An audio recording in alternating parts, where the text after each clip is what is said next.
Rumesbak mga kapatid ang Hezbollah bilang ganti sa pagkakasawi nga ng Supreme Leader ng Iran na si Ayatollah Ali Khamenei. Rumesbak ang Hezbollah mga kapatid at dahil dyan mga tol, damay na ngayon ang Lebanon. Ito panonoorin nating balita mga kapatid mula rito sa Frontline Pilipinas. Samahan ninyo ko. I'm just a young nigga chillin' on it. First time I seen ice was a Alright, magandang araw sa inyong lahat. Meron ulit tayong pag-uusapan ngayon. Tayo'y manonood lamang ng balita at syempre magbibigay ng komentaryo at opinion. So dito mga kapatid ay makikita natin na nadadamay na ngayon o nadamay na etong Lebanon sa pag-atake ng Israel dahil sa pagganti ng grupong Hezbollah. Ito yung militanteng grupong Hezbollah na binabaka pa ng Iran mga kapatid. At sila ay gumante o rumesbak dito sa Israel at ito'y bilang ganti daw sa pagkakasawi nga ng Iranian Supreme Leader na si Ayatollah Ali Khamenei.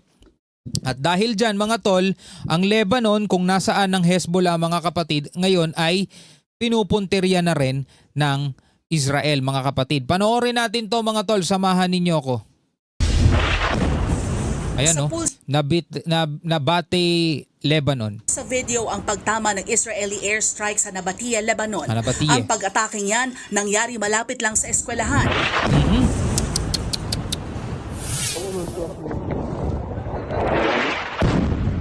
Tinira rin ng Israel ang coastal city ng Tyre. Pinuntiryan niya ng mga gusali kaya agad nagtakbuhan ng mga residente. Ito kaya mga pinupuntiryan ng Israel mga tol, ito kaya may mga intel sila na may mga Hezbollah rito. Kasi Hezbollah ang kalaban nila, hindi naman yung mismong Lebanon. Tapit ng gabi, nagbistulang mga bulalakaw sa ere ang mga missile at ang interceptors. Ito ngayon ang sitwasyon sa Lebanon. Damay na sila sa mas malawak na bakbakan ng US, Israel at Iran. Nakabase kasi sa Lebanon ang militanteng grupong Hezbollah na rumesbak na bilang ganti sa pagpatay kay Iranian Supreme Leader Ali Khamenei na nasawi sa US-Israel strike sa Iran. Ayon sa Lebanese government, ipinag-utos na nila na ipagbawal ang military activities ng Hezbollah. O di ba? Hindi mismong Lebanon ang kalaban dito ng Israel, kundi yung Hezbollah lang. At sabi nga ng Lebanese government, ipinagbabawal na nila yung military activity ng Hezbollah. Pero gayon pa man mga tol is patuloy na tinatarget sila ng Israel dahil ang pakay ng Israel is wakasan na etong Hezbollah. Ang hirap pag ganun mga tol, yung meron dun sa bansa mo na nakikisali, hindi ka naman damay, madadamay ka tuloy dahil dyan. Lebanese government, ipinag-utos na nila na ipagbawal ang military activities ng Hezbollah. Lalo't mahigit 50 na ang nasawi at halos 200 na ang sugatan. Nako, dami. Buti na lang malayo tayo rito kasi marami pa namang bida-bida rito sa Pilipinas, Habang ang Israel, desididong puksain ng Hezbollah kaya patuloy ang airstrike doon. Tuloy-tuloy rin ang pag-atake ng Amerika at Israel sa Iran. Isa sa pinuntirya ang capital city na Tehran.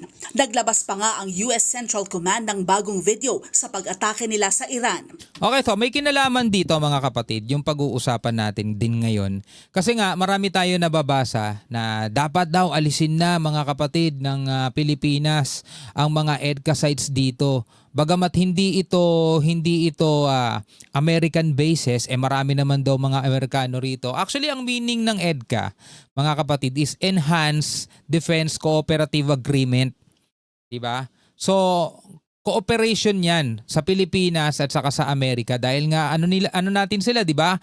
Kaalyado natin sila, meron tayong mutual defense treaty sa kanila. Ngayon sinasabi nila baka tayo maging punterya ng mga kalaban ng Amerika, baka tayo maging punterya niyan. Unang-una syempre, hindi naman tayo aabutin ng Iran dito dahil masyado tayong malayo. Syempre, gagamitin na lang nila yung mga missile nila para patamaan yung mga malalapit lang dun sa kanila. Unang punto yan mga tol. Ngayon sinasabi ng iba, Baka naman targetin tayo ng China. Unang-una, hindi nga nakikisali China rito mga tol. Bagamat kaalyado nila etong Iran, hindi nga sila nakikisali. Wala ngang nagawa eh. Yung HQ-9B nila na air defense system ng Iran na ginagamit galing China eh. Diba? Walang nagawa yon. Ngayon, kung pupuntiryahin tayo rito ng China, tapos bobombahin nila yung quote-unquote mga military base daw, sabi ng mga pro-China, parang nag-declare na rin sila ng gera sa Amerika, di ba? Di sana makisali na lang din sila kung ganun lang din naman ang gagawin nila. So, uunahin pa ba nilang tirahin ng Pilipinas hindi nga nila masakop-sakop yung Taiwan? Imagine that mga tol. Saka ang pinanggigigilan nila mga kapatid, hindi Pilipinas Japan eh. Di ba? Japan. Yung Japan, dun talaga, meron talagang military base ng Amerika dun mga tol. Meron talagang military base ng Amerika dun. No, yung Japan, andun din yung sa South Korea, doon talaga merong military base ng Amerika doon. Di yun na lang ang punterihin nila kung talagang gusto nila ng gulo. Pero I doubt mga kapatid, malaking bansa ang China. Mayamang bansa sila, pero nag-iisip sila. Ayaw ng mga malalaking bansang yan ng direct confrontation, lalong-lalo na mga tol. Ang China, more on negosyo sila. Okay, gusto nila magpayaman na magpayaman. Bakit nila sisirain sa ilang araw lang yung pinaghirapan nila ng ilang dekada? Sana yun yung naiisip ng mga kababayan natin kaysa tinatakot ninyo sarili ninyo no? So anong gusto ninyo mga kapatid? Ang ipalit natin dito mga base ng China, mga base ng kalaban ng Amerika. Di tayo naman ng pinunterya ng Amerika, di ba? Mas agresibo pa yung Amerika kaysa dun sa mga sinasabi nyong bansa Kaysa dito sa China, kaysa dito sa Iran na napakalayo, mas agresibo ang Amerika mga tol.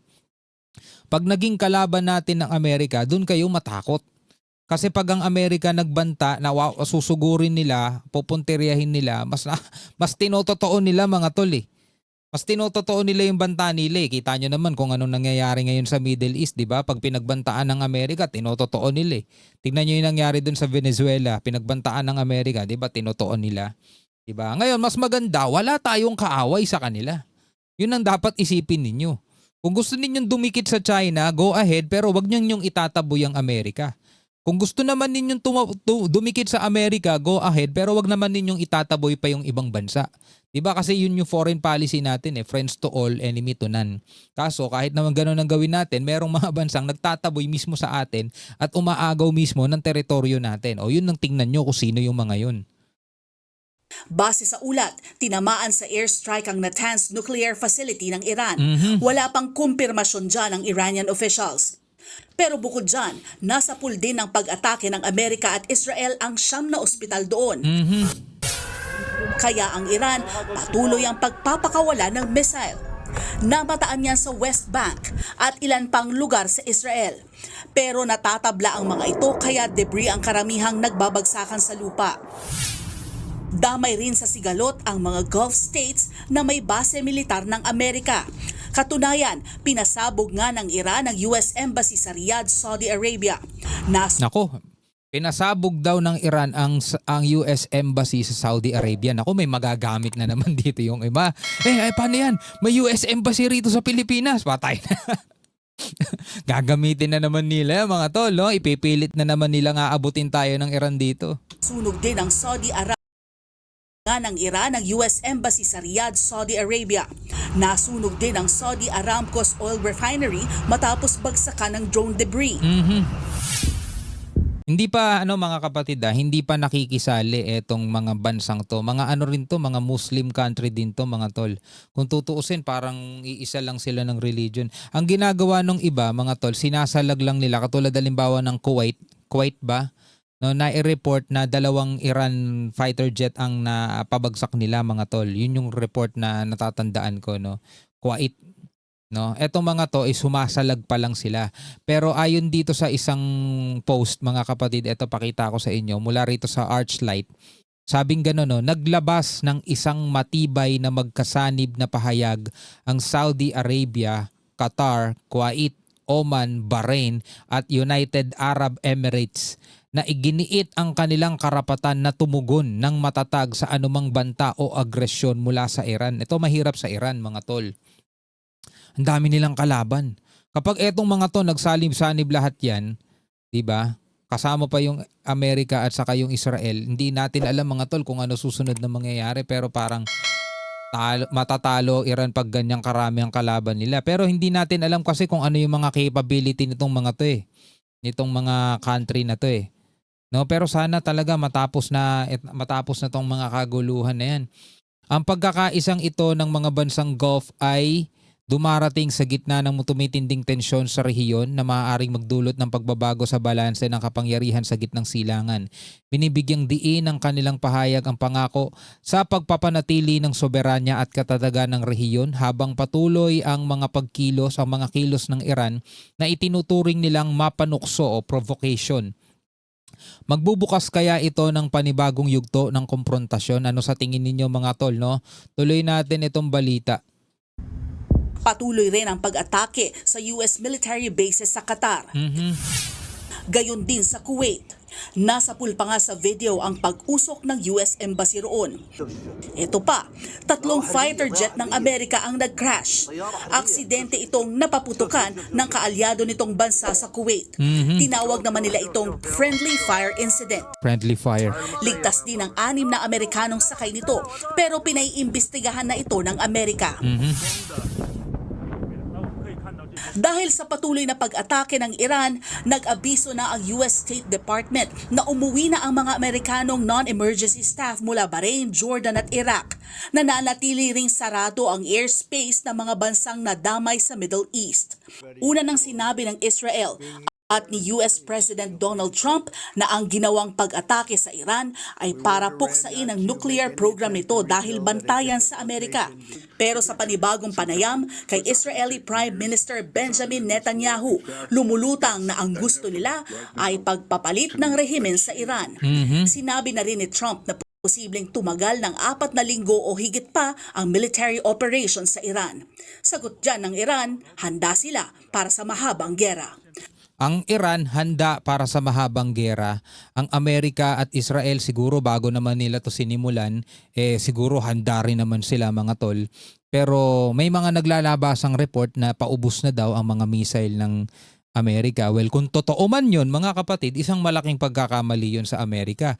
Nasisimulan nila ang pakikipaglaban ng hindi sila handa. Diba? Kumbaga iisipin nyo, totoo kaya ang mga report na paubos na ang missile ng Amerika? Kasi kung titignan natin mga kapatid, bago pumasok sa digmaan itong mga to, dapat alam nila yung inventory nila. Alam nila kung pang ilang linggo lang sila tatagal. At kung alam nila na pang ganitong linggo lang sila tatagal, dapat planado na rin na kailangan matapos nila yan sa loob ng maikling panahon. Pero etong Iran mga tol, sinasabi nila na handa daw sila sa pangmatagalan. Ano sa tingin ninyo mga tol? Sino ang nagsasabi ng totoo at sino ang nambabluff lang? No, comment kayo sa ibaba mga tol, no? At again mga kapatid, wala tayong pinapanigan sa kanila, hindi natin gusto itong nangyayari. Tayo ay nagbibigay lamang po ng reaksyon at komentaryo sa mga napapanood nating balita. Okay? So hanggang sa muli, ako nga pala si Shobaldi. Peace out.